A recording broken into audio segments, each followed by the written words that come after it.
पाकिस्तान एक फटीचर मुल्क है। चीन का पिच्छे लग्गू है, उनके इशारों पर अपनी दुम हिलाता है। कश्मीर पे ये कब्जा चाहते हैं, पंजाब पे ये कब्जा चाहते हैं, खुद का मुल्क संभाल नहीं रहा। जरा अपने गिरबान में झांकें, अपना जो गंद है वो संभालें। कश्मीर तो आप भूल जाइए, आपका पीओके जाएगा।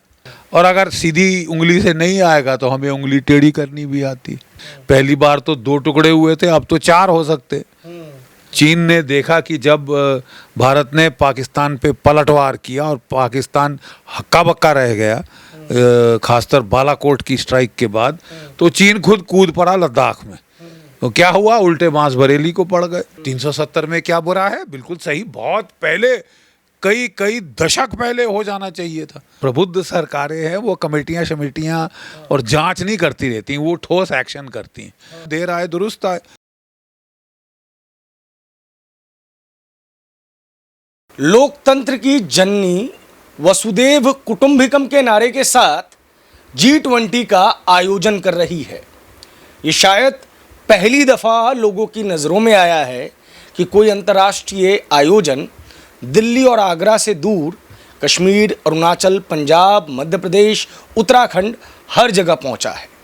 G20 के रंग में भारत रंगा हुआ है, लेकिन फिर भी भारत के कुछ नेताओं को और साथ ही साथ हमारे प्यारे पड़ोसी मुल्क पाकिस्तान को इससे कुछ दिक्कतें हैं, क्योंकि भारत ने G20 का आयोजन कश्मीर में क्यों कराया। अब प्रश्न ये उठता है कि जब कश्मीर भारत का अभिन्न अंग है तो पाकिस्तान को इससे क्या समस्या है। हमारे साथ इस विषय पर बात करने के लिए मेजर जनरल GD बख्शी साहब हैं। सर, बहुत बहुत स्वागत है आपका। पहले तो कि आपने कीमती समय में से कुछ समय हमारे लिए निकाला। कश्मीर लगातार पाकिस्तान की जो एक रणनीतिक लड़ाई है उसका पार्ट रहा है, और भारत बार बार जो है उसे जवाब भी देता है। फिर भी पाकिस्तान अपनी हरकतों से बाज नहीं आ रहा। अपना देश जल रहा है, लेकिन कश्मीर मुद्दे को उसे इंटरनेशनल फोरम पर लेके जाना है। क्यों? देखिए, पाकिस्तान एक फटीचर मुल्क है जो कि इकोनॉमिक तबाही की कागार पर जूझ रहा है। उसकी सड़कों पर सिविल वॉर हो रही है। ऐसे माहौल में उसे प्राथमिकता देनी चाहिए अपना देश डूबने से बचाने के लिए। लेकिन ये एक ऐसा बेहुदा मुल्क है, वाहियात मुल्क है कि ये अपनी मुसीबतें तो छोड़कर ये हिंदुस्तान को सुधारने में लगा हुआ है। और यहाँ पे ये आतंकवाद करना चाहता है, ये हिमाकत करना चाहता है कि ये कश्मीर में, पंजाब में फिर खालिस्तान का मुद्दा ये उठाए, ये भारत में जहाँ हो सके गफलत करे, टेररिज्म करे। इसके जो साथी हैं इस षड्यंत्र में, वो सबसे पहले हैं चीन और तुर्की है। ठीक है साहब, चीन कह रहा है कि जम्मू कश्मीर विवादित क्षेत्र है। बिल्कुल मतलब ये इनको लगता है एक नई इनको उजागर हुई है ये सत्य। इनको ये तब याद नहीं आया जबकि ये हमारे जम्मू कश्मीर के थ्रू, जो कि विवादित क्षेत्र है, बगैर भारत से पूछे अपनी चाइना पाकिस्तान इकोनॉमिक कॉरिडोर बना रहे थे। उस वक्त विवादित क्षेत्र नहीं है। लेकिन अगर भारतवर्ष एक कॉन्फ्रेंस करे वहाँ के लोगों की भलाई के लिए कि वहाँ पे टूरिज्म आए, खुशहाली आए, पैसा आए, तब इनको बड़ी हुई आपत्ति है। मुझे बताइए कि चीन को तब याद नहीं आया जब ये China Pakistan economic corridor Jammu Kashmir की इलाके के बीच से गुजार के बना रहे थे, तब इनको विवादित क्षेत्र याद नहीं आया। अब विवादित क्षेत्र याद आ रहा है। देखिए साहब, ये मुल्क जो डूबने की कगार पे है, तबाही की कगार पे है, वो अगर अपनी भलाई के लिए काम करे तो ज़्यादा अच्छा है उसके लिए, क्षेत्र के लिए और दुनिया के लिए। लेकिन ये ऐसे वाहियात लोग हैं कि अपना तो मुल्क संभल नहीं रहा, लेकिन ये अपने पाँव पसारना चाहते हैं, फैलाना चाहते हैं। कश्मीर पे ये कब्ज़ा चाहते हैं, पंजाब पे ये कब्ज़ा चाहते हैं, खुद का मुल्क संभाल नहीं रहा। है। इनके जो लोग जो बलूचिस्तान में हैं वो इनसे परेशान हैं, जो सिंध में है वो परेशान हैं, पख्तूनख्वा के इनके खिलाफ बगावत करके बैठे हैं, जो अपना पाकिस्तान ऑक्यूपाइड कश्मीर गिलगिट बाल्टिस्तान के लोग वो विरोध का झंडा लेके खड़े हैं। ज़रा अपने गिरबान में झांकें, अपना जो गंध है वो संभालें, अपने मुल्क को बचाएं टुकड़े टुकड़े होने से। लेकिन ये जो राग अलाप रहे हैं कि हम कश्मीर तोड़कर अलग करेंगे भारत से, मेरा ख्याल इनको उल्टे बांस बरेली के पड़ने वाले हैं और पड़ने भी चाहिए। सर, एक तरफ हम देखते हैं कि पाकिस्तान इस तरीके की हरकतें करता है तो चाइना उसे बैक करता है, दूसरी तरफ हम देखते हैं कि अरुणाचल में जब इसी G20 का समिट किया गया, भारत का वो भी अभिन्न अंग है, तो उस पर चीन अपनी आपत्ति दर्ज कराता है। ये इन दोनों की क्या साठगांठ है? क्या ये दोनों मिलके भारत के ऊपर दबाव बनाना चाहते हैं? क्या इंटरनेशनल फोरम पे मैसेज देना चाहते हैं? नहीं, क्या इसमें शक क्या है? पाकिस्तान चीन का पिच्छे लग्गू है, चीन की दुम है, उनके इशारों पर अपनी दुम हिलाता है। ठीक है, ये चीन ने पाकिस्तान को पाल रखा है एक मोहरे के तौर पर कि इसका इस्तेमाल करके वो भारत से लड़ता रहे, भारत को कमज़ोर करता रहे। और ये है कि ये दुम हिलाते हुए जो इनको दाना डाले उसके पास ये दुम हिलाते पहुंच जाते हैं। तो ये कोई नई चीज़ नहीं है, ये सांठगांठ बहुत पुरानी है। अब तो ये 1971 के पहले से ये शुरू है। जब 1962 में चीन ने हमला किया था भारत के ऊपर, तब से पाकिस्तान जो है जीभ लटकाए चीन के पास पहुंचे कि हम चीन के सहारे से भारत के टुकड़े टुकड़े करेंगे। ठीक है साहब, वो बात यह है कि इनका चैंपियन भी पिट गया है। लद्दाख में जो उसने हिमाकत दिखाने की कोशिश करी, ईंट का जवाब पत्थर से मिला और होश हवास उड़ गए। इसलिए वो पाकिस्तान जैसे फटीचर मुल्क का इस्तेमाल करना चाहते हैं कि इसको भारत के साथ मोहरे के तौर पे लड़ाया जाए। सर, आपने 62 के युद्ध की बात की। हमने देखा था कि 1962 के बाद 2002 तक एक तरीके के रिलेशंस रहे चाइना और इंडिया के बीच में, और फिर 2002 से लेके अब तक के रिलेशंस की बात की जाए जिसमें गलवान घाटी का वो इंसिडेंट है, लगातार बातचीतों का दौर चल रहा है। लेकिन बीच बीच में जो है वो हम देखते हैं कि सीमा पर झड़प जो है वो शुरू कर दी जाती है। पोस्ट 2014 अगर देखा जाए तो ये झड़प और ज़्यादा हो गई है क्या? और उसके बाद हम देखते हैं कि किस तरीके से जो इंडिया में ऑपोजिशन की पार्टीज़ हैं वो चाइना के इशू को दिखाकर देश की सेना पर सवाल उठा देते हैं, उनके मनोबल पर सवाल उठा देते हैं। अभी G20 समिट की बात की जाए, फर्स्ट टाइम इंडिया इसे होस्ट कर रहा है, तो सबका एक ही चीज़ कहना है कि इसको इवेंट बना दिया गया है, बीजेपी का इवेंट बना दिया गया है, क्योंकि देश की सुरक्षा के लिए जो जवान वहाँ मुस्तैद रहते हैं उनके मोराल पर इन तरीके के स्टेटमेंट्स का क्या फ़र्क पड़ता है? देखिए, भारत की फौज का मोराल एक चट्टान है, उस पर कोई चीज़ असर नहीं कर सकती, उनके लड़ने के जज्बे पे वगैरह। लेकिन उनको बुरा तो लगता है कि हम एक तो एक देश के लिए लड़ रहे हैं और यहाँ पे ऐसे लोग हैं जो उसी थाली जिसमें खाते हैं उसमें छेद कर रहे हैं। हर परिपक्व प्रजातंत्र में ऑपोजिशन का एक रोल होता है, ऑपोजिशन बहुत ज़रूरी है। लेकिन जो कि राष्ट्रीय सुरक्षा के मामले हैं उसमें एक द्विपक्षीय समन्वय होता है, एक बाईपार्टिजन कंसेंसस होता है कि भाई जहाँ बाहर का सवाल है हम एक पन्ने पे हैं, हम एकजुट हैं। ठीक है ना? जहाँ देश का युद्ध हो रहा है वहाँ आप ऑपोजिशन का काम नहीं कर सकते। ठीक है साहब, वहाँ आप ये नहीं कह सकते कि हम चीन के साथ हैं तो आप अपना पासपोर्ट दफा करके जाइए चीन या पाकिस्तान। आपको इतना पसंदीदा मुल्क है आपका, खासकर पाकिस्तान जो तबाह हो रहा है वहाँ तबाह होने जाइए। खाने की लाइन में मारपीट जो हो रही है खाने के एक एक बोरी आटे के लिए, उसके लिए जाइए आप, वहाँ दफा होइए। लेकिन अपने ही देश में रह के अपने ही देश की गाली गलौज करनी, वो भी ऐसे समय पे जहाँ की एक दुश्मन राष्ट्र कोई मुद्दा उठा रहा है तो आप उसकी हाँ में हाँ मिलाएं तो उसे गद्दारी कहा जाता है। सर, एक तरफ हम देख रहे हैं कि इंडिया G20 को होस्ट कर रहा है, प्राइम मिनिस्टर जब विदेश में जा रहे हैं तो दूसरे देश के प्राइम मिनिस्टर उनके पांव छू रहे हैं। दूसरी तरफ हम ये देखते हैं कि इंडिया के अंदर ही कुछ ऐसी ताकतें हैं जो G20 के जो जिस तरीके के G20 में इवेंट्स हो रहे हैं उसके ऊपर प्रश्न उठा रहे हैं। अरुणाचल में अगर चाइना उसका विरोध करता है तो पूरे देश को सॉलिडारिटी दिखाते हुए, एकजुट होते हुए चाइना का विरोध करना चाहिए। लेकिन प्रश्न जो है वो दूसरी तरफ उठाए जाते हैं। इस पर आपका क्या कहना है? देखिए, वही मैं एक बार फिर दोहराता हूँ कि हर परिपक्व प्रजातंत्र में ऑपोजिशन का एक बहुत बड़ा रोल होता है, क्योंकि वो अपोज करते हैं। इससे हमारी जो नीतियों में अगर कुछ कमी पेशी रह जाती है तो वो पूरी हो जाती है, क्योंकि वो एक क्रिटिक का काम करते हैं। लेकिन मैं कह रहा था कि जहाँ हमारे देश के दुश्मनों के साथ मुकाबले का सवाल है, हमारी राष्ट्रीय सुरक्षा का सवाल है, वहाँ तमाम ऑपोजिशन पार्टी, रूलिंग सत्ता पक्ष विपक्ष दोनों एक पन्ने पे होते हैं।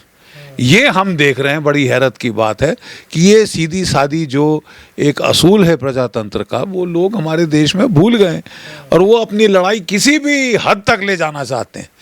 जो अंदरूनी ऑपोजिशन है वो आप राष्ट्रीय सुरक्षा के मामले पर नहीं ले जा सकते। आप चीन के खेमे में नहीं कूद सकते, आप पाकिस्तान के खेमे में, टेररिस्ट के खेमे में नहीं आप वहाँ पे छलांग मार सकते, जबकि आपके देश की सुरक्षा का सवाल है, जबकि आपके देश के सैनिक आपके देश के बचाव के लिए लड़ मर रहे हैं। तो आप चीन के खेमे में फुदक कर कूद जाएं, आप पाकिस्तान के खेमे में कूद जाएं, ये तो नहीं चल सकता। अब बात एक इंटरनेशनल ऑर्गेनाइजेशन की, OIC। हम देख रहे हैं कि पिछले 3-3.5 साल से हिंदुस्तान में अगर छोटी सी छोटी कोई घटना हो तो उसको भी कंडेम करने के लिए OIC सामने आ जाता है। अभी एक गैंगस्टर की मौत हुई अतीक की, तो उस पर भी कुछ इंटरनेशनल ऑर्गेनाइजेशंस के कमेंट आ जाते हैं कि इंडिया का एक लॉ मेकर जो है वो मारा गया। दूसरी तरफ हम देखते हैं कि फ़िलिस्तीन जो कि मुस्लिम मुल्क ही है, उसके ऊपर अमूमन हर साल में एक बार हमला हो ही जाता है। वहाँ पर ये 56 के 56 देश जो हैं वो चुप्पी साध लेते हैं। ये जो तीनों देशों ने पार्टिसिपेट नहीं किया, चाहे वो तुर्की है, पाकिस्तान है, साथ में सऊदी अरबिया है, तो उसके लिए OIC को एक बहुत बड़ा जो है केंद्र माना जा रहा है। ये OIC वगैरह जैसे देश हिंदुस्तान के आंतरिक मामलों में हस्तक्षेप कर सकते हैं? नहीं, बिल्कुल कोई अधिकार नहीं है किसी को भारत के आंतरिक मामलों के अंदर हस्तक्षेप करने का। किसी ने ठेका नहीं ले रखा पूरी दुनिया का, ना किसी ने दिया है, ना कोई ले सकता है। वो अपने मुल्क संभालें, हम अपना मुल्क संभालेंगे। बात बड़ी सीधी है और सारे मुल्क नहीं कर रहे। OIC के अंदर भी बहुत सारे मुल्क, उनको पता है कि भाई भारत एक उभरती शक्ति है, भारत एक बड़ी भारी इकोनॉमिक पावर है, अपना तेल उनको भारत को बेचना है, इसलिए वो भारत के प्रधानमंत्री को खिताब दे रहे हैं, अवार्ड्स दे रहे हैं, इत्यादि इत्यादि, और वो भारत के खेमे में आ रहे हैं। कुछ गिने चुने मुल्क ही रह गए हैं जो अभी भी वो पुरानी हेकड़ी, वो बोले कि रस्सी जल गई ऐंठ नहीं गई, तो वो अभी भी अटके हुए हैं, जिनमें खासतर तुर्की एक ऐसा संदिग्ध मुल्क है जो कि दुनिया भर में ठेका ले रखना चाहता है कि जैसे कि बाप का राज हो। वो अपना मुल्क संभाले, हम अपना मुल्क संभालने में बहुत सक्षम हैं। क्योंकि भारत ने जब वहाँ आपदा आई तो सबसे पहले मदद पहुँचाई, वहाँ पे लोग पहुँचे, उसके बाद भी तुर्की का इस तरीके का व्यवहार नहीं, तो तुर्की को बता देना चाहिए कि इसके फिर नतीजे और परिणाम होंगे, दुष्परिणाम होंगे। ठीक है साहब, अभी तो आप दौड़े आ रहे हैं कि साहब कोविड में हमको फ्री के इंजेक्शन दो, और हमारे देश में तबाही आ गई, जलजला आ गया, आप हमको दवाइयाँ दो, आप हमको मदद दो, और पहले पहुंच भी रही हैं, और ऊपर से फिर आप कूद कूद के हमको गाली दो। तो ये तो दोनों तो चलेगा नहीं, और अगर इस तरह के रवैये पे आप बरकरार रहेंगे तो फिर आपको कहीं ना कहीं कीमत चुकानी पड़ेगी। सर, एक चीज़ हमने नोटिस की है कि इंडिया जो डिफेंस की बात अगर की जाए तो डिफेंस एक्सपोर्ट के मामले में इंडिया ने बहुत ज़्यादा जो है हाइप लिया, एक्सपोनेंशियल हाइप है। 14,000 करोड़ का इंडिया का डिफेंस एक्सपोर्ट हो चुका है, और भारत इम्पोर्टेंट इक्विपमेंट्स का प्रमुख सप्लायर हो गया है। क्या ये जो कदम है हिंदुस्तान के अंतर्राष्ट्रीय मार्केट में 5वीं सबसे बड़ी अर्थव्यवस्था हम हो चुके हैं, इससे चाइना परेशान है और वो भारत को पाकिस्तान के साथ उलझाए रखना चाहता है? नहीं, वो तो उसका शुरू से मुद्दा रहा है कि भारत को दक्षिण एशियाई क्षेत्र से सर उठाने की मोहलत न दी जाए, उसको इतना उलझा के रखा जाए अपने नेबर्स के साथ कि उसे फुर्सत ना हो कि वो चीन से टक्कर ले। लेकिन भारत की ताकत निरंतर बढ़ती जा रही है। भारत जो है अब दुनिया की 5वीं बड़ी इकोनॉमिक शक्ति के रूप में उभरा है, बहुत भारी सैन्य ताकत है, और चीन को अब इतना आसान नहीं होगा कि वो भारत को उलझाए रखे। चीन ने देखा कि जब भारत ने पाकिस्तान पे पलटवार किया और पाकिस्तान हक्का बक्का रह गया, खासतर बालाकोट की स्ट्राइक के बाद, तो चीन खुद कूद पड़ा लद्दाख में तो क्या हुआ, उल्टे बांस बरेली को पड़ गए। ऐसी कि जैसे को तैसा जवाब मिला और चीन की किरकिरी हुई बहुत ज़्यादा। तो अब वो खिसियानी बिल्ली की तरह खंबे नोच रहे हैं और क्या करेंगे। सर एक और चीज़, पाकिस्तान में जिस तरीके के हालात हैं वो पाकिस्तानियों को 1971 की याद दिला रहे हैं, और 1971 में पाकिस्तान दो हिस्सों में बट गया था। क्या एक दफ़ा फिर कुछ ऐसा हो सकता है? अरे साहब, ये मैं ही नहीं कह रहा, ये तो इमरान खान पाकिस्तान के भूतपूर्व प्रधानमंत्री कह रहे हैं। 2 दिन पहले उन्होंने बयान दिया कि ये बिल्कुल 1971 की हालत है, और जो उस वक़्त हुआ मुझे बहुत फिक्र है कि ये दोबारा हो सकता है। पहली बार तो 2 टुकड़े हुए थे, अब तो 4 हो सकते। और पाकिस्तान को वाकई में मैं समझता हूँ कि ये चेतावनी बहुत टाइमली है, बहुत सटीक है, और पाकिस्तान को इस पे गौर फरमाना चाहिए। उनका मुल्क टूटने की कगार पे है, वो अपना ख्याल करें तो ज़्यादा अच्छा है। बनस्पत की वो पूरी दुनिया का ठेका लें, कश्मीर का ठेका लें, खालिस्तान बनाने का ठेका लें, तो इस ठेके में उनकी ठिकरी टिकरी टूट जाएगी। सर चाहे वो भिंडरावाला हो या अमृतपाल हो, इन सबको पाकिस्तान ने लगातार सपोर्ट किया और ये चीज़ बाहर भी आई। बार बार हिंदुस्तानियों के मन में एक सवाल है, जो एक तरीके का सवाल ये है कि वो पूछते हैं कि इंडियन जो पाकिस्तान ऑक्यूपाइड कश्मीर है वो भारत का हिस्सा कब बनेगा। दूसरा, जो तंज कसने वाले लोग हैं, जैसे वो पहले कहते थे कि 370 कब हटाओगे, अब वो उसी तरीके से ये सवाल पूछ रहे हैं कि पीओके कब भारत का हिस्सा बनेगा, किस तरीके से उसकी शुरुआत होगी। नहीं, उसकी शुरुआत के आसार तो साफ दिख रहे हैं। अगर पाकिस्तान खुद ही टूट गया, उसने अपने आप को खुद ही तोड़ लिया, तो पीओके तो हमारी झोली में ऐसे ही आ जाएगा। और अगर सीधी उंगली से नहीं आएगा तो हमें उंगली टेढ़ी करनी भी आती। मैसेज क्लियर होना चाहिए कि आप भारत को छेड़ोगे, आप भारत में टेररिज्म की वारदातें करने की कोशिश करोगे, आपको सौदा बहुत महंगा पड़ जाएगा, आपका अपना मुल्क बरकरार नहीं रहेगा। कश्मीर तो आप भूल जाइए, आपका पीओके जाएगा। 75 ईयर्स हो गए हैं लगभग इस मसले को। आप मानते हैं कि शुरुआती जो सरकारें रहीं, चाहे वो नेहरू जी की सरकार रही या उसके बाद की जो सरकारें रहीं, उनका स्ट्रेटेजिक फेलियर रहा ये कि इतने समय के बावजूद भी वो हिस्सा भारत के साथ दोबारा नहीं मिल पाया? नहीं, तो बिल्कुल फेलियर है। जब भारत का हिस्सा है तो है, लेकिन यहाँ पे सब लोग बड़े गांधीवादी बनना चाहते हैं, दुनिया भर में शांति के दूत बनना चाहते हैं, अपने देश भाड़ में जाए। अरे साहब, दुनिया का ख्याल बाद में करिए, पहले अपने देश का ख्याल करिए। ये मेरा परामर्श रहा था पहले, बहुत पहले से। और इनके वो दुनिया भर के ठेके लेते हुए हमारे देश को पाकिस्तान के साथ इतने युद्ध हो गए, और चीन ने जो फिर हमको धोखे से मारा, हमारा फ़ायदा उठा के पूरा हमारी गांधीवाद का, हमारे पंचशील का, हमारे हर किस्म के दुनिया भर के शांति के मुहिम जो हम छेड़ रहे थे, पहले अपनी सुरक्षा करिए, फिर दुनिया भर का ठेका लीजिए। एक अंतिम सवाल सर, इसका जवाब मैं आप पे छोड़ूंगा अगर आप देना चाहें तो। हमने देखा कि पुलवामा इंसिडेंट के बाद भारत में एक रोष पैदा हुआ। 2019 के चुनावों से ठीक पहले की इसकी टाइमिंग थी, तब विपक्ष ने जो है इस पे सवाल उठाए। उस वक्त के राज्यपाल सत्यपाल मलिक साहब पिछले 1.5-2 महीनों से लगातार इस मामले पर हमलावर हैं।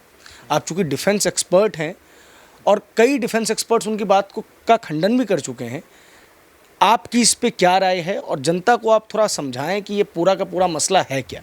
देखिए साहब, हमको फौज में सिखाया जाता है कि आप अगर बड़े अहम मुद्दे पे हैं, ओहदे पे हैं, और अगर आपको लगता है कुछ ऐसी चीज़ें हो रही हैं जो आपकी समझ में देश के विरुद्ध जा रही हैं, देश का नुकसान होगा, तो आपका फ़र्ज़ है कि आप आवाज़ उठाएं, और आपकी अगर आवाज़ नहीं सुनी जाती तो आप अपना इस्तीफ़ा दें। तो हमने तो कोई इस्तीफ़ा नहीं देखा ना। जब वो थे वहाँ पे, उनको लगा था कि साहब पुलवामा में ये हो रहा, वो गलत है, ये गलत है, हवाई जहाज़ आने चाहिए थे, ये तो आपको उस वक़्त ठोक पीट के बोलना चाहिए था। और अगर आपको लगता है कि मेरी आवाज़ की तौहीन हुई, नहीं सुनी गई, तो क्या आपने त्याग पत्र दिया उस समय? अब मतलब चिड़िया चुग गई खेत की बात के यहाँ रौला पाने के बजाय आपको उस वक़्त आवाज़ उठानी चाहिए था, आपको उस वक़्त अपना त्याग पत्र देना चाहिए था। वो तो उन्होंने दिया नहीं। 370 में क्या बुरा है? बिल्कुल सही, बहुत पहले, कई दशक पहले हो जाना चाहिए था। ये जब हुआ बहुत अच्छा हुआ, देर आए दुरुस्त आए। तो आपको अगर लगा कि ये गलत था तो आपने इस्तीफ़ा दिया। आपको इस्तीफा देना चाहिए था, ये मेरा मानना है। मैं पुलवामा हमले की बात कर रहा हूँ सर। मैं पुलवामा हमले का ही कह रहा हूँ कि क्या आपने उस वक़्त त्याग पत्र दिया? हमने तो नहीं देखा।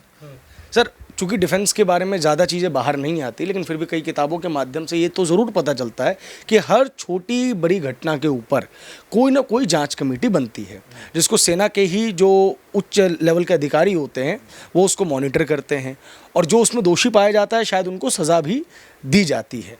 इसकी भी तो कोई कमेटी बनी होगी, सरकार के पास इनका पूरा रिकॉर्ड होगा। और देखिए साहब, मेरा मानना ये है कि जो प्रबुद्ध सरकारें हैं वो कमेटियां और जांच नहीं करती रहती, वो ठोस एक्शन करती हैं। और मुझे लगा कि पुलवामा के बाद बड़ा ठोस एक्शन किया गया। पाकिस्तान के जो बालाकोट कैंप की ईंट से ईंट बजा दी। ठीक है साहब, अगर उन्होंने 40 मारे तो हमने कोई 250-300 मार के आए हैं वहाँ पे, और हिसाब बराबर हो गया। और उसके बाद पाकिस्तान की बड़ी देर तक जुर्रत नहीं पड़ी कि वो कुछ करे।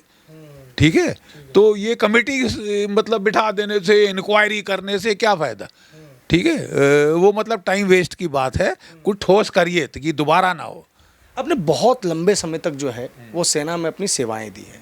कई सरकारों को आपने देखा होगा, कांग्रेस सरकार को भी देखा होगा, मिलीजुली सरकारों को भी देखा होगा, और अब भाजपा की सरकारों को भी देख रहे हैं। लगातार भाजपा की इस सरकार के ऊपर आरोप लगता है कि वो चीन के हाथों देश बेच रहे हैं, चीन जो है देश में कब्जा कर रही है, पाकिस्तान को जवाब नहीं दिया जा रहा, वो लाल आंखें नहीं दिख रही है। मैं एक सिस्टमैटिक कंपैरिजन आपसे चाहता हूँ तीनों सरकारों का, मिलीजुली कांग्रेस और अब की भाजपा सरकार का। देखिए, जो पिछली कांग्रेस सरकारें थी उन्होंने भारत के डिफेंस को बहुत नेगलेक्ट किया था। जो बहुत अहम ज़रूरी हथियार खरीदने चाहिए थे, जो कि कोई 30 दशक से नहीं खरीदे गए, उसको वो टालते रहे, नहीं खरीदे उन्होंने। और जहाँ खरीदे तो वो कहते थे कि हम फूंक फूंक कर ले रहे हैं, कोई धांधली नहीं होगी, करप्शन नहीं होगी। जो भी डील वहाँ पे हुई, चाहे वो इटालियन हेलीकॉप्टर की डील हो या दूसरी तीसरी डील हो, उसके अंदर बिच्छू का डंक निकला कि इतने पैसे इसने खाए, इसने खाए, इसने खाए। तो वो काफ़ी देर रही। इन्होंने सड़कें नहीं बनाई चीन के बॉर्डर पे कि कहीं चीन उनका इस्तेमाल करके हम पे चढ़ ना बैठे। अजीब बात है साहब, अगर बॉर्डर पे सड़कें होंगी तो हम भी तो इस्तेमाल कर सकते हैं, हम भी तो चीन पे चढ़ बैठ सकते हैं। इन्होंने बनाया नहीं, अब वो बनना शुरू हुआ है। बहुत सारे जो हमारे डिफेंस में गैप थे वो उनकी पूर्ति हुई है। डिफेंस की तरफ काफ़ी ठोस रवैया रहा है मौजूदा सरकार का। लेकिन हमको मौजूदा सरकार से बहुत ज़्यादा उम्मीदें थी, खासकर जो डिफेंस का तबका है, हम जो सैनिकों का, भूतपूर्व सैनिक का, बहुत हमको उम्मीदें थी। तो हम भी थोड़े हैरान हैं कि एकदम से आकर लास्ट में इन्होंने हमारी फ़ौज की ताकत 2 लाख से काट दी है। आपको मालूम है कि जब कोविड के टाइम 3 साल कोई भर्ती नहीं हुई, हर साल 60,000 लड़के रिटायर होते हैं, तो 60 3 बारी 1,80,000 तो हमारे सैनिक काट दिए हैं। एक तरफ से हम कह रहे हैं कि हम पीओके पकड़ लेंगे, उसके लिए हमको ट्रूप्स चाहिए। जो ट्रूप्स हैं आप उनको काट रहे हैं इस नाम पे कि साहब खर्चा बहुत हो रहा है। तो 9 पलटनें आईटीबीपी की खड़ी की गई हैं, क्या उनमें खर्चा नहीं होता? कई 50 प्रोजेक्ट और हैं, उनमें खर्चा नहीं होता? केवल रक्षा के मामले में अब हमको खर्चा क्यों दिखना शुरू हो गया है? ये मैं समझता हूँ थोड़े खतरे की घंटी है, जिस पे हमको भी विचार करना चाहिए।